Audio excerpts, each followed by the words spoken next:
Hello dear students, कैसे हैं आप लोग। मुझे आशा है आप लोग अपने मस्त होंगे। सब लोग अपने अच्छे से स्टडी कर रहे होंगे, अपने घर पर अपने पढ़ रहे होंगे और अपने यहाँ पर सी टैट यूपी टैट और अपने आने वाले यहाँ पर टीचिंग एग्जाम के अपने जोरों पर तैयारी में लगे होंगे। जैसे कि आपको यहाँ पर सभी को विदित है कि यह आपका जनवरी में यहाँ पर सी टैट होने वाला है 31 जनवरी में, और आपका रेट का भी एग्जाम आने वाला हो और एच टैट का भी एग्जाम आपका यहाँ पर जल्दी ही जनवरी में हो जाएगा। तो यहाँ पर सभी लोग अपने यहाँ पे तैयारी कर रहे हैं। यूपी टैट का भी आपका एग्जाम आने वाला है, तो उसी के रिगार्डिंग हम लोगों ने यहाँ पर आपको आपके नॉलेज को एनहेंस करने के लिए, आपकी यहाँ पर जानकारी को, आपके यहाँ पर आपकी तैयारी को और थोड़ा सा बूस्ट करने के लिए आपके साथ जुड़े हैं यहाँ पर।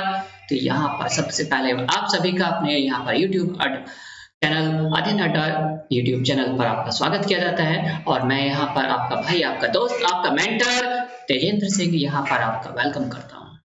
यहाँ पर हम बात करेंगे आज का जो टॉपिक होगा टेस्ट ऑफ डिविजिबिलिटी, विभाज्यता का नियम की। किसकी बात करने वाले हैं यहाँ पर?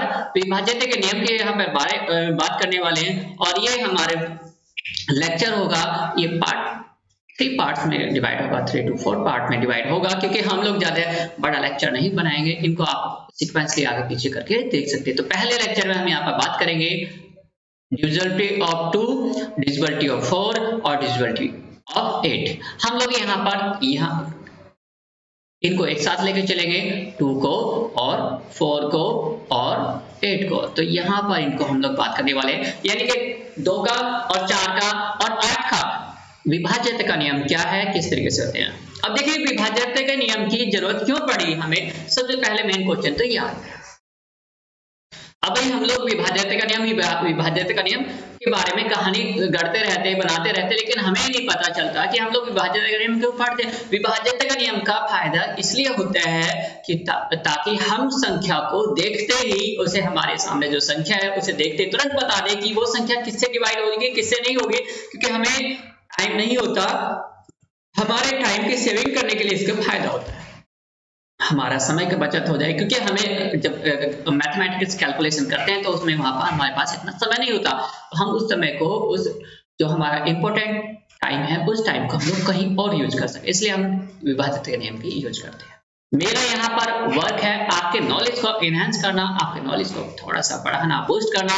जो कहते हैं मिरर पे हल्की हल्की जो डस्ट हो जाती है उसको डस्टिंग करना, क्लियर करना, थोड़ा क्लीन करना, मेरा काम यहाँ पर आपके साथ यही है। तो चलिए शुरू करते हैं। यहाँ पर सबसे पहले डिविजिबिलिटी ऑफ रूल 2 का, यहाँ पर 2 के विभाज्यता के नियम की बात करेंगे। किसके? 2 का विभाज्यता का नियम क्या कहता है। तो 2 का विभाज्यता का नियम कहते हैं a number is divisible by 2 if its unit digit is any of 0 2 4 8 2 4 6 8।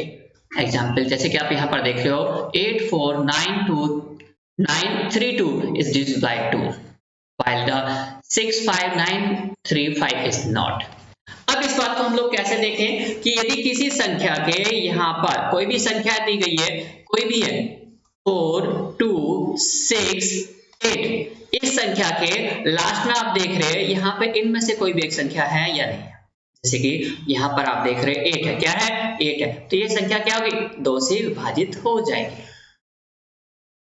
यहाँ पर 8 6 2 9 आप देख रहे हैं, यहाँ पर ये जो संख्या दिख रही है इनमें आप देख रहे हैं यहाँ पर इनमें से जो दी गई है कोई भी संख्या नहीं, 0 2 4 6 8 में से कोई संख्या नहीं, तो यहाँ पे 9 है। अब एक और रूल है इसका, यहाँ पर यदि किसी भी संख्या का अंतिम संख्या या अंतिम जो लास्ट डिजिट है वो सम है, यदि सम है लास्ट डिजिट तो वो भी 2 से विभाजित हो जाएगी संख्या। यदि विषम है तो वो संख्या 2 से विभाजित नहीं होगी। शायद आपको समझ आया होगा, अंडरस्टैंड हो गया होगा कि किसी भी संख्या के अंतिम अंक सम होने चाहिए, यानी कि इवन होना चाहिए, तो वो संख्या 2 से विभाजित हो जाएगा। और यदि नहीं है, यदि विषम है अर्थात वहां पर और नंबर है तो वो 2 से विभाजित नहीं होगा। 4 2 6 2, अब 2 तो ऑलरेडी यहाँ पर सम है। यदि हम यहाँ पर इसमें 6 2 9 2 3, तो 3 क्या ऐसी संख्या है, एक ऑड नंबर है। कैसा नंबर है? ऑड नंबर है। और जब ऑड नंबर है तो 3, तो ये संख्या 2 से डिवाइड नहीं होगी। शायद आप लोगों को समझ आया होगा। यदि समझ आया तो आप कमेंट जरूर करिएगा, बताइएगा कि हाँ समझ आया। चलिए बढ़ते हैं नेक्स्ट डिविजिबिलिटी रूल की तरफ, जो हमारा यहाँ पर कौन सा है? नेक्स्ट अभाज्यता का नियम का जो क्वेश्चन है वो आपका 4 के बारे में बात करें। किससे? 4 का। अब इसमें रूल क्या कहता है? रूल को ध्यान से समझिए, अंडरस्टैंड करिए। A number is divisible by 4 if the number formed by the last 2 digit is divisible by 4। यानी कि जो डिजिट दिए गया है, जो नंबर दिया गया है, उसके लास्ट के जो 2 डिजिट होते हैं, लास्ट के 2 डिजिट, यानी कि यहाँ पर आप देख रहे हैं 2, 4, 6, 8।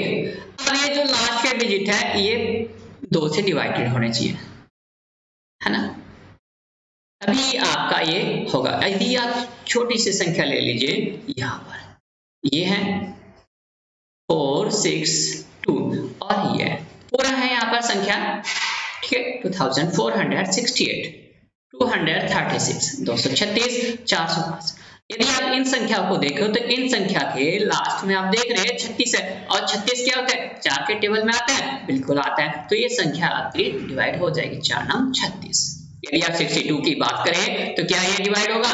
बिल्कुल नहीं होगा, 4 से बिल्कुल नहीं डिवाइड होगा। तो ये संख्या आपके डिविजिबल नॉन डिविजिबल संख्या कहलाएगी, ये 4 से डिवाइड नहीं हुई। अब देखते हैं यहाँ पर 68। और 68 को कैसे देखते हैं? पहले इसको सीधी सी सिंपल से बात कर लीजिए। 4 से डिवाइड करते हैं तो 4 बच के 2, यहाँ पर कितना हो गया? 28 होगा, 4 7 28, तो ये भी हो जाएगा। तो इसलिए ये भी संख्या डिविजिबल।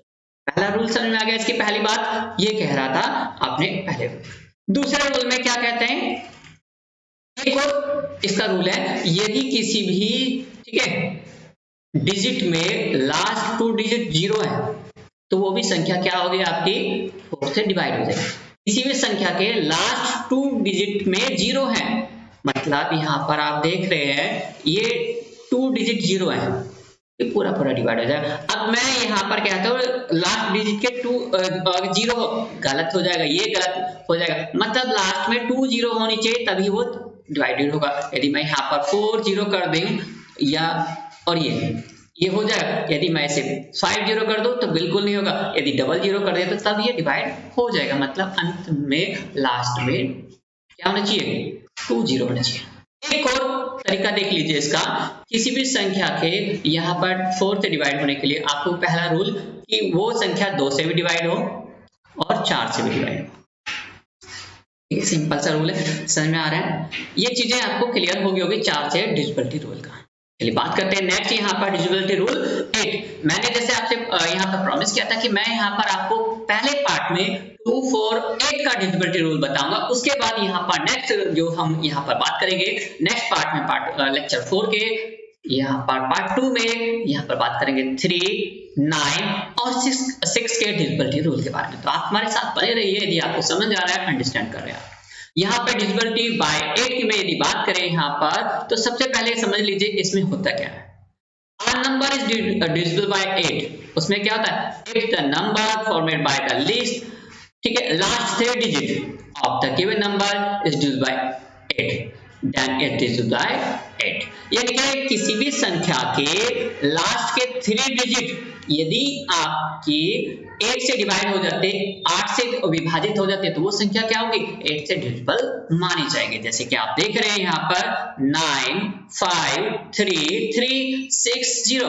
आप देख रहे हैं ये जो 3, 6, 0 ये 8 से डिवाइड होता है या नहीं होता? आप चेक करिए। देखिए यहाँ पर हम बात करते हैं, सिंपली यदि करना चाहे तो हम इसे ऐसे रख लेते हैं। जब सिंपल हम लोग करते हैं तो हम लोग अपने आप को चेक करने की, देखिए हम लोग यहाँ पर छोटे तो है नहीं, अब ऐसे करेंगे, लेकिन फिर भी हम आपको बता देते हैं कैसे करते हैं, ठीक है। 8 4 जा 32, है ना? 32 हो गया। अब यहाँ पर आपका 4 बचा और ये 0 हो गया। 8 5 जा 40, है ना? 8 में 40 होता है, पूरा कट जाता है, तो ये संख्या आपकी पूरी। अब यहाँ पर भी इसे कट कर सकते थे, डायरेक्ट सिंपली कट कर सकते थे, लेकिन मैंने आपको आसानी से बताया कि कैसे आप कर सकते हैं। अब आप देख लीजिए दूसरी संख्या, एक और संख्या यहाँ पर 529418। क्या ये संख्या डिविजिबल है या नहीं है? अब इसे चेक करने के लिए यहीं पर चेक कर लेते हैं। अब इसे यहीं से डिवाइड करके देख लेते हैं कि लास्ट के 3 डिजिट क्या होनी चाहिए, 8 से डिवाइड होनी चाहिए। पूरी संख्या को डिवाइड करने की जरूरत नहीं, क्योंकि समय बचेगा। यदि हम लोग यहाँ पर करने बैठ गए तो लंबा टाइम लगेगा, है ना। तो उसी समय को बचाने के लिए हम लोगों ने ऐसा सिस्टमेटिक तरीके से फॉर्मेट बनाया है।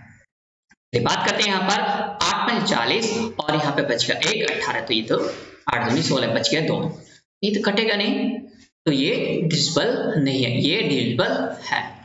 तो अब आपको यहाँ पर हम लोग नेक्स्ट लेक्चर में किसके बारे में बात करेंगे, डिविजिबिलिटी बाय 3, 9 और 6 के रूल के बारे में बात करने वाले हैं। तो आप लोग हमारे साथ बने रहिए। यदि आपको यहाँ पर इंटरेस्टिंग लग रहा है, आपको समझ आ रहा है ये रूल, डिविजिबिलिटी रूल और डिविजिबिलिटी का प्रॉब्लम सॉल्विंग, तो आप इसी तरीके से हमारे साथ बने रह सकते हैं। हम लोग आपको एवरीडे कुछ ना कुछ नया लेकर आते हैं, कुछ ना कुछ आपकी एक्सरसाइज बनाकर लेकर आते हैं, ताकि आपको यहाँ पर प्रैक्टिस बनी रहे। तो तब तक के लिए थैंक यू वेरी मच, मिलते हैं नेक्स्ट लेक्चर में, टेक केयर।